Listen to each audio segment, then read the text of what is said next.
सभी देखने वालों को नमस्ते, जय माता दी। आप सभी को देव दीपावली की बहुत बहुत शुभकामनाएं। देव दीपावली वो शुभ दिन है, वो मंगलमय दिन है, वो खास दिन है जिस दिन भगवान शिव के साथ साथ भगवान विष्णु, माँ लक्ष्मी की पूजा का विधान आता है। इस दिन की गई पूजा कई गुना फलदायी होती है, क्योंकि इस दिन को मनुष्य के साथ साथ देवता भी बड़ी धूमधाम से मनाते हैं। देव दीपावली के दिन बहुत से लोग उपवास भी लेते हैं, तो उपवास में क्या खाएं क्या ना खाएं ये भी बताने वाली हूँ। या यदि आप उपवास ना ले सके तो भी कौन सी चीज़ इस दिन खाना शुभ है, क्या है निषेध, ये भी पता चलने वाला है। इतना ही नहीं, पूजा विधि भी बताने वाली हूँ, तो बस अंत तक आप वीडियो को ध्यान से देख लीजिए ताकि आप सभी चीज़ें अच्छे से जान सके। आइए चलते हैं अब सब कुछ जानने। सबसे पहले जो देव दीपावली है उस दिन आपको सुबह जल्दी उठ के यदि गंगा स्नान हो सके, यदि आसपास आपके गंगा नदी बहती है तो आप घाट पे जाके स्नान कीजिएगा, वो बहुत शुभ माना गया है। यदि ऐसा पॉसिबल ना हो तो कोई बात नहीं, आप नहाने की जो आपके बाल्टी या टब है उसमें गंगा जल की कुछ बूंदे डाल लीजिए, उससे नहा लीजिए, वो भी गंगा स्नान ही माना जाता है। उसके बाद साफ सफाई का खास ध्यान देना है। इस दिन झाड़ू पोछा लगा के जो आपका पूजा स्थल है वो साफ होना चाहिए। उसके बाद आपको जो गंगा जल का छींटा देना है सभी जगह। उसके बाद विधान आता है पूजा का। तो देव दीपावली के दिन भगवान शिव की पूजा भी की जाती है, भगवान विष्णु की भी, साथ में माता लक्ष्मी की भी। इनके साथ साथ यदि तुलसी का पौधा, तुलसी माता आपके यहाँ है तो उनकी पूजा भी की जा सकती है। तो जितना संभव हो सके पूजा कीजिए। सच्चे मन से की गई पूजा देखिए हमेशा ही कई गुना फलदायी होती है। साथ में विधान है भोग लगाने का। तो ये मैं बता दूं, आपने जो भी भोग लगाना हो, 56 भोग लगाए या आपने जो बनाया है किचन में उसका भोग लगाना है, लेकिन ध्यान ये देना है कि भगवान शिव को आपको तुलसी का पत्ता भोग में बिल्कुल भी नहीं डालना है। निषेध है तुलसी भगवान शिव के भोग के लिए। वहीं पे भगवान विष्णु के भोग में तुलसी का पत्ता डालना बिल्कुल नहीं भूलना है। इन्हें बहुत शुभ माना गया है तुलसी के पत्ते का भोग लगाना। तो ये चीज़ का आपको ध्यान देना होगा कि किसे क्या भोग लगाना है। तो बिल्कुल ऐसे ही सायंकाल में भी पूजा की जाएगी। सुबह भी पूजा का विधान है, सायंकाल में उपवास खोलने से पहले भी बिल्कुल ऐसे ही पूजा का विधान आएगा। साथ ही साथ विधान आता है दिए जलाने का। दीप जलाना बहुत शुभ कहा गया है देव दीपावली के दिन। तो पूजा स्थल पे भी दिए जलाए, जितना आपके पास स्थान है, बालकनी है, जितनी भी जगह है वहाँ दिए जलाना नहीं भूलना है।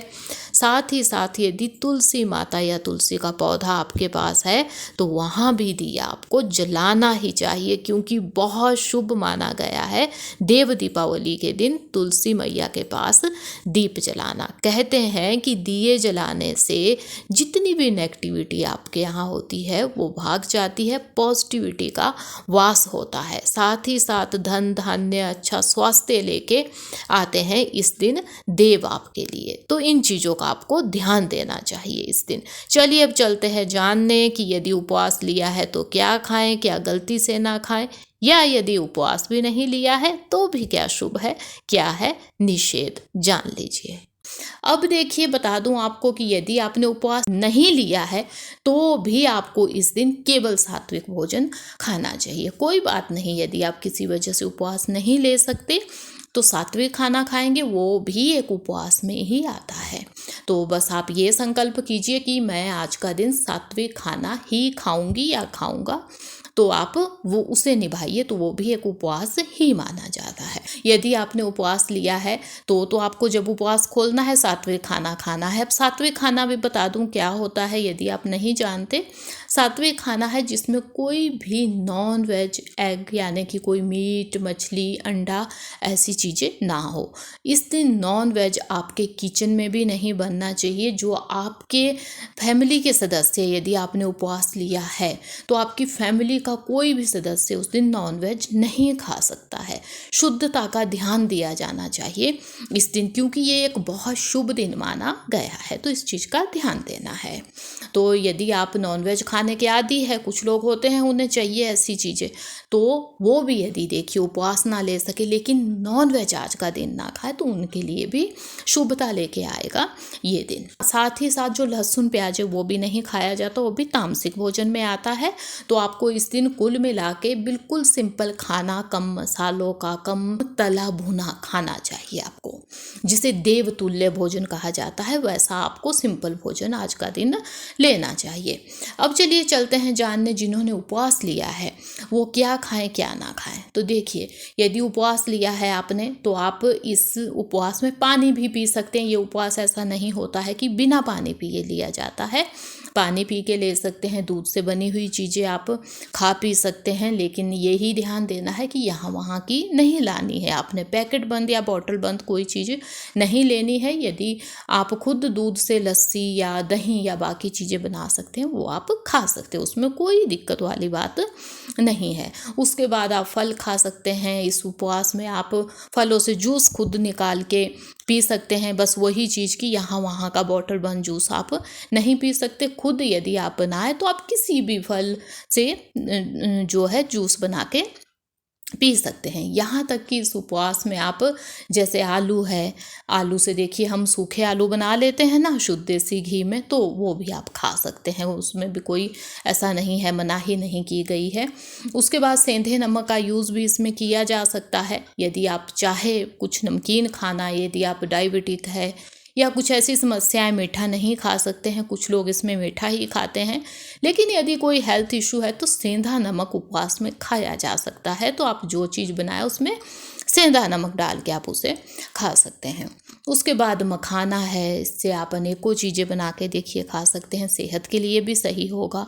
यदि तो आपको वीकनेस उपवास में हो जाती है तो आप मखाना खा सकते हैं, उससे सिंपल भून के या स्वीट डिश आप बना के खा लीजिएगा। उसके बाद जो साबूदाना है, साबूदाने का यूज़ भी उपवास में किया जा सकता है। ये भी शुद्ध चीज़ मानी गई है उपवास में खाने के लिए, तो आप साबूदाना से भी अनेकों चीज़ें बना सकते हैं। उसके बाद आता है सामक का जो चावल होता है, जिसे समा का चावल या उपवास के चावल भी कहा जाता है, इसका भी यूज़ किया जा सकता है। इसे भी शुद्ध माना गया है, ये अनाज नहीं होता है, तो आप इससे भी अनेकों चीज़ें बना के इस दिन खा सकते हैं। उसके बाद आता है आपका जो आटे होते हैं, उपवास में खाए जाने वाले आटे हैं, जैसे कुट्टू का, सिंघाड़े का, अलग अलग आटे आते हैं, तो उनका भी यूज किया जा सकता है। यदि किसी व्यक्ति को देखिए हेल्थ इशू है लेकिन वो उपवास लेना चाहता है, लेकिन कुछ ऐसी दिक्कतें हैं कि वो चाहते हुए भी नहीं ले सकते हैं उपवास, तो आप ऐसी कुछ चीज़ें खा के, हल्का फुल्का खा के उपवास ले सकते हैं।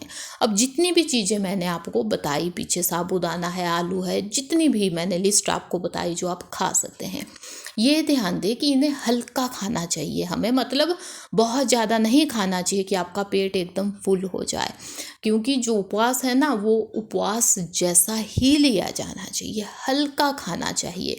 हेल्थ इशू है तो हल्का सा खा लीजिए, ज़्यादा चीज़ें मत खाइए कि एकदम पेट ऐसा लगे कि मतलब हमने खाना खाया है जी, पेट बिल्कुल फुल है, वैसा नहीं खाना चाहिए। लेकिन कम क्वांटिटी में ये चीज़ें खाई जा सकती। यदि आप दवाइयाँ खाते हैं तो आप 2-3 चम्मच किसी चीज़ के खा लीजिए जो मैंने आपको बताया, उसके बाद आप अपनी दवाई ले सकते हैं, क्योंकि आपको अपने स्वास्थ्य का भी ध्यान देना है, साथ में उपवास भी ऐसे किया जा सकता है। अब जो उपवास में बिल्कुल नहीं खाया जाता, जैसे मैंने वीडियो की स्टार्टिंग में भी बताया, नॉन वेज बिल्कुल नहीं खाया जाएगा, अनाज बिल्कुल नहीं खाया जाएगा। यदि आपने उपवास लिया है, यहाँ वहाँ से मांगी हुई चीज़ें बिल्कुल नहीं खानी चाहिए। जैसे कभी होता है, कभी कोई चीज़ देखिए ख़त्म हो जाती है, चाहे किचन का सामान है, चाहे कुछ भी, हम अड़ोसी पड़ोसियों से मांग लेते हैं, जब उनके ख़त्म होती तो हम भी उन्हें दे देते हैं। लेकिन जब आपने उपवास लिया तो किसी से मांग के आपको नहीं खाना चाहिए। एक सबसे खास चीज़ जिसका आपको ध्यान देना है कि कोई भी नशीली वस्तुएं आपको इस दिन लेने से बचना होगा, तो नशे वाली चीज़ कतई इस दिन आप ना खाएं ना पिए। उसके साथ ही जो ऑनलाइन फूड होता है या पैक फूड आप कह ले, वो भी आपको नहीं खाना चाहिए, क्योंकि उसमें कुछ ऐसे मसाले यूज़ हो सकते हैं जो उपवास में नहीं खाने चाहिए। बॉटल बंद जूस आपको पीने से बचना है, चिप्स कुछ ऐसा खाने से बचना है। होटलों में ढाबों में जाके आपको नहीं खाना है, क्योंकि वहाँ भी वही बात है कि खाने में अशुद्धियाँ हो सकती है, लहसुन प्याज या बाकी चीज़ की मिलावट भी हो सकती है, तो वो भी आपको नहीं खाना है। साथ ही विधान आता है इस दिन दान का। तो अनेकों दान वैसे किए जा सकते हैं, लेकिन जो देव दीपावली है इस दिन आपको दीप का दान, यानी कि जो दिए होते हैं उनका दान किसी को देना बहुत शुभ माना गया है। साथ ही साथ अन्न का दान, पैसों का दान, जिस लायक भगवान ने बनाया है वो चीज़ें भी दान की जा सकती है। ये सभी अत्यंत शुभ मानी गई है। तो ये थी आज की खास वीडियो। कुछ चीज़ें मैंने बताई, मुझे उम्मीद भी है कि आपको ये सब यूज़फुल भी होगी जब आप इस साल देव दीपावली मनाएंगे। लिखिएगा कमेंट में वीडियो आपको कैसी लगती है। ज़्यादा ना लिख सके, जय माता दी, ओम नमः शिवाय ही लिख दीजिएगा। वीडियो को लाइक भी कीजिए, यदि चैनल पर नया है तो चैनल को सब्सक्राइब भी कीजिएगा। अब मिलेंगे ऐसी ही किसी न्यू यूनिक यूज़फुल वीडियो के साथ। तब तक के लिए धन्यवाद। जय माता दी, ओम नमः शिवाय।